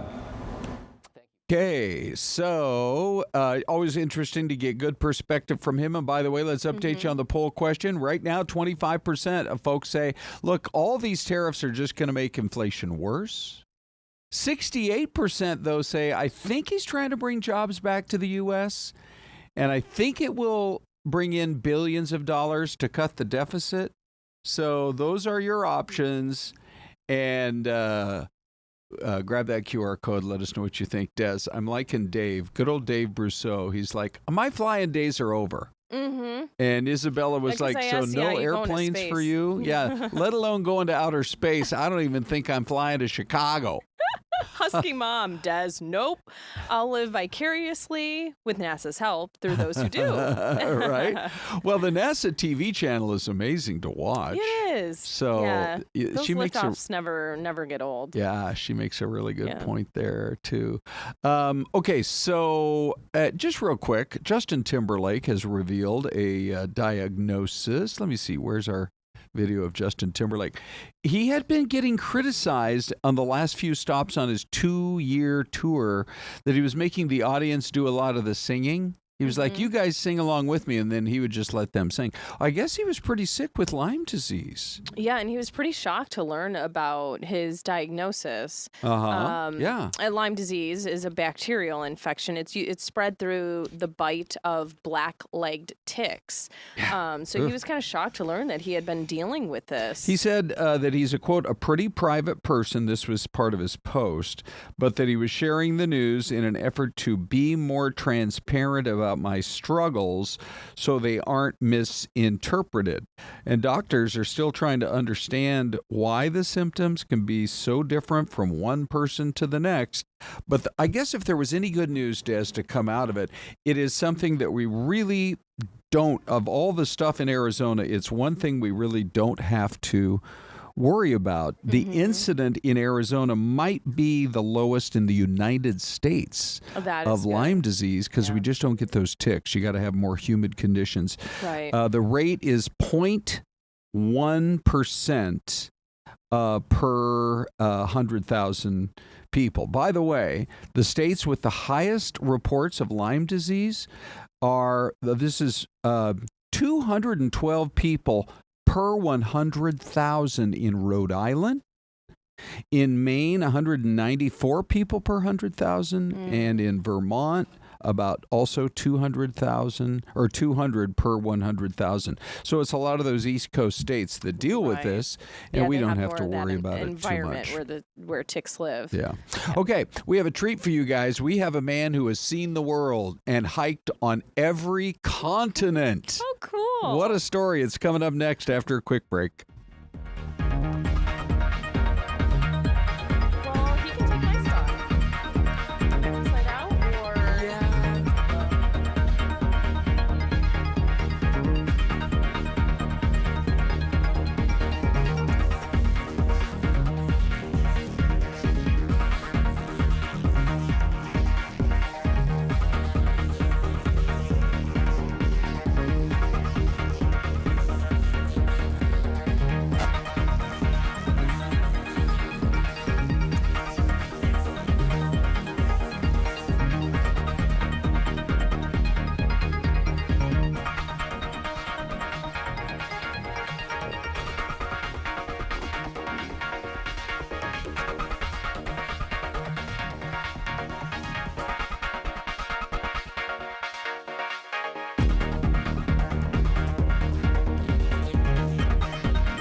It's Ron, and now joined by, ladies and gentlemen, check it out, Isabella. Hey. All right, the fans of the Bella Bomb are going to be enjoying the next little while. Yay. Hey, we have such a treat for you right now. I want to introduce Clayton Wolf. He has accomplished something that most of us, I think, Isabella, could only dream of. I know we both love to travel. We do. But to travel the way this guy does, that's a whole different world. I don't think my body could handle that. I don't think I would be able to do that. Okay. It's incredible what you do. We have been setting this up now for several days. We're so excited to have Clayton be here. By the way, he's a local guy, lives in Scottsdale, but he set a goal. How long ago would you say you originally set this goal? It was nearly a decade to the day. Okay, almost to the day. Yeah. To go to see all 7 continents and not just go there, but to hike. And did you hike the highest peak in each of the 7 continents? Is that the way it works? That's exactly correct. Yep. That's amazing. What was it 10 years ago? You're like driving on the 101 and you're like, I think I'd like to climb Everest. Wait a sec. I could also what's the highest peak in Europe? Highest peak in Europe is Mount Elbrus. It's 18,510 feet tall. And you're like, maybe I'll hike that one. And then you're like, well, what about something in Australia? What would that be, like Ayers Peak or something? So the tallest mountain in Australia is only 8,000 feet. Yeah. So they kind of combine Indonesia, the continent of Oceania. Oh, okay. And then the tallest mountain is actually in Indonesia in West Papua, and that's 16,024 feet tall. It's a volcano. A one-time active volcano, or is it still active? I don't believe it's active anymore, but it's right. in the jungles, and it's more formidable than the mountain in Australia, so that's kind of how they worked around that. Okay, that's great. Okay, so anyhow, we first heard about your exploits, and we said to ourselves, well, we got to get you in, because first we got to get the question answered of how did the light bulb go off? What were you on a hike? Were you driving around town? Were you just reading a book? How did it first come into your head? It was actually kind of by accident, and it's one of those stories where just, life can take you in interesting directions. Mm-hmm. My dad convinced me to climb Mount Rainier back in 2015, and, I was starting to get in the outdoors a little bit. I was always active, but, I decided to go on the family hike and climbed Rainier. And it was so funny because at the time it was, the hardest thing I'd ever done. Sure. I obviously, didn't train properly for it. Just, was very new to the whole mountaineering scene. Sure. And after the summit, I thought to myself, that was an amazing experience. I bet. And I will never do that again. It was just so hard, and I look back on it and I didn't train properly. It was all weightlifting. There was no cardio. So I had everything stacked against myself. But eventually it kind of dawned on me after thinking about it and, just reimagining how I felt on the summit and talking to people about it. I realized how special that story was to me. And I thought, you know what, long term, these are going to be the core memories that I want to remember, tell my grandkids about one day and that sort of thing. And I started looking around for hey, what could I do maybe annually or long term that's a cool outdoor goal that's super interesting. That's when I stumbled upon the 7 summits, climbing the tallest mountain on each continent. And I thought, okay, I'm going to give this a shot. So I signed up for Rainier again a little over a year later. And I actually trained sports specific at that time, lots of hiking. Actually involved cardio that time. I performed way better, and I was just hooked from there. So Isabella grew up in Renton, Washington. Now I'm thinking that somewhere in what month of 2015 was your very first hike? It was July 2015, yeah. And then you went again in 2016. Yeah. So she's August. In high school or junior high or whatever. She's looking up at the mountain and you're on it. Yep. How about that? Yeah. Right? I'm actually supposed to hike it next week. So Really? But I have not been training, so we'll see. Well, you're not going all the way to the top, but you're going to do some of the trails. There's some great trails along the base around Paradise. Yep. Was the weather good when you were up on Rainier? What's it like to look down on Seattle and Tacoma from way up there? Well, when you're up there, you have an amazing view of other volcanoes and mountains. It's kind of hard to pinpoint Seattle. You can kind of see where it is in the distance. When you're in Seattle looking back at the mountain, it's very prominent, especially when you're flying in. And fun fact, I'm actually climbing Rainier next week with my buddies, so maybe I'll see you there. Oh, wow. You guys could have a meetup at the Paradise Lodge Perfect. at the cafeteria. We'll take a photo. Yeah, exactly. But it's interesting because it's summertime, but it's a big mountain. It's glaciated mountain, and it has its own weather system. So even right now during the summer, obviously it can be quite warm, but you can get snowstorms, you can get windstorms, you can get a lot of things that are very formidable, and that'll prevent you from going to the summit. Okay, here's what I thought, Isabella. Here's what I thought we'd do. We had Jeff in editing, Jeff Haggerty, put the greatest hits together.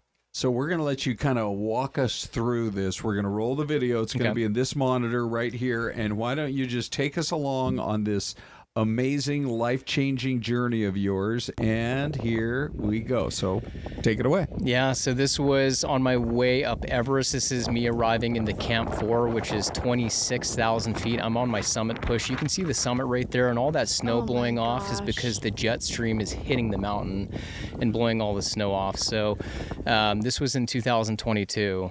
This video right here is near the Hillary Step. The sunrise is just coming up. I'm at about 27,000 feet looking down. The views are incredible. Here's me on the summit doing a 360. You can't see me smiling and maybe even crying in that video, but just an amazing feeling up there. And right there's the tip top, and that's my guide trying to plant his flag right there. This is just below the Hillary Step. That guy in the yellow is where that rock used to be. But again, another view looking out over to the north side of Everest, which is in Tibet.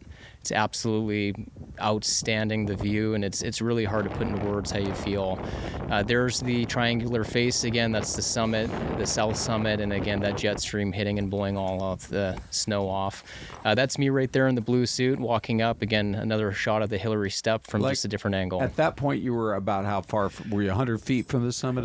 No, you're still about 20 to 30 minutes away. But yeah, in terms of vertical elevation, maybe 100 feet at most. But yeah there's the summit right there. You can see the cornices that you have to walk over to get up to the ridge. But it's that's the tallest point on Earth right there. I luckily had a very warm summit day, so I was able to take my mask off, gloves off. For a second. Of my Everest Golden tokens from the Wanderer Club. In there. Oh, your token. Yeah, the tokens that I brought in here. So one of my fundraising efforts, I sold those little tokens for $100 each. People got to custom engrave them. I took them to the summit, and when I got back home, I sent them back to supporters so people could have a little piece of the summit. And one lucky person, I read their message on the summit. Cool. Who were you raising funds for, by the way? For the Saguaros, and that's the hat I have on here right now. Okay. It's a nonprofit organization I'm a part of that's local here to Scottsdale. It's a group of 50 young professionals. We raise money for dozens of different local charities across the valley. We usually raise somewhere between $1.5 and $2 million a year. There's the Saguaro sign. Yeah, if you're interested in learning about us, you can go to saguaros.com to see who we support and how we do it. But so with these little golden tokens, I was able to raise about $15,000 in doing so. And to date, I've raised over $250,000 for that organization. Wow. That's so incredible. Where will it be put to work, that money? So it helps out local charities. And our vetting process for granting is very stringent.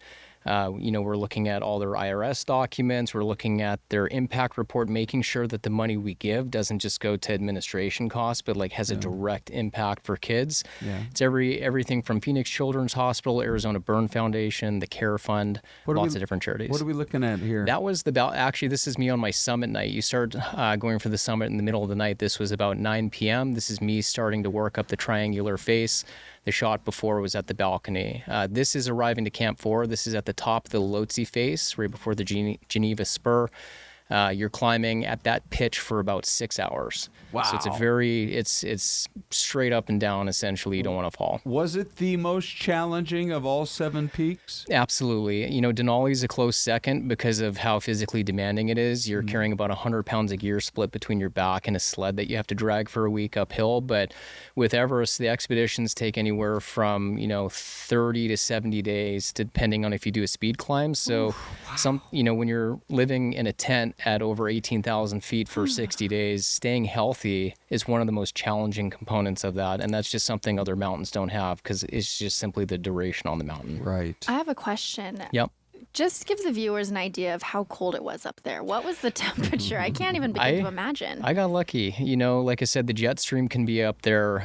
If it positions in line with the summit, you do not want to be there. That's when, things go wrong. But on my summit day, it was nice. It was maybe 0 degrees, maybe a little cooler than that. But, in some conditions, like on Aconcagua, or I just got back from Elbrus, I've climbed anywhere from -10 to about -30. Fahrenheit with the wind chill, and it's not enjoyable, but you do have the gear, and that's honestly part of the challenge. Yeah. What was the biggest surprise for you?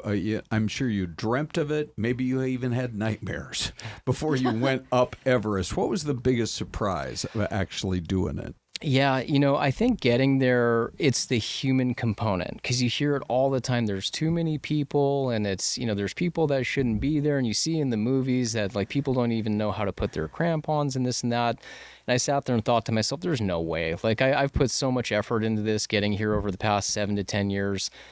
People are likely doing the same. And then you show up and it's true. There's absolutely the case that there's some people that shouldn't be there, that are very inexperienced, and it's sad. And it's usually non-Western companies that are just willing to, hey, if you pay us, we'll take it and give it a shot. And they know internally that there's a good chance they won't get past the Khumbu Icefall in Camp 1. And as a result, you just have a lot of people there that increases the risk for everyone else on the mountain. How can people get involved with the Saguaros? You can check us out at saguaros.com. That's the easiest way. But we have a couple different events throughout the year. One coming up in November. It's called Night Flight. If you're a golfer, it's a really fun golf tournament at McCormick Ranch Golf Club, and then followed by a awesome gala at the W Hotel. This year's theme is Welcome to the Jungle. So 80s rock kind of at the golf tournament. And then for the gala, it's more of like a Tulum style kind of gala. So that's going to be a lot of fun. Okay. And then in the spring, we have an event called the Olympiad, and I'm actually the chair of that this year. Nice. And it's basically a corporate Olympics. 100 different teams, real estate, hospitality, professional services, all coming together to compete and raise money for a great cause. Well, we're already out of time, Clayton, but can people follow your exploits on social, or do you have your own website? What? Yeah, you can check me out at ClaytonWolf.com. That's the easiest way to get a hold of me. With an E on the end? Yeah, Clayton. Okay. Yeah, exactly. Yeah. And then my Instagram handle is just Clayton Wolf, again with an E, and that's the simplest way to follow along my journeys. Okay, what's your next?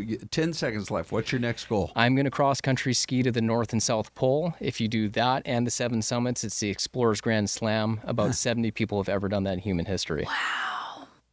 We're like meeting with a legend right here. Is what's going on, everybody. Clayton, thanks for sharing your story and your time. Thanks for having me on. Appreciate it. Thanks for being part of Fox 10 Talks, everybody. Isabella, see you soon. See ya. Wonderful job. Do you want a photo? Yeah, I would love a photo. Yeah. Oh my gosh, yes.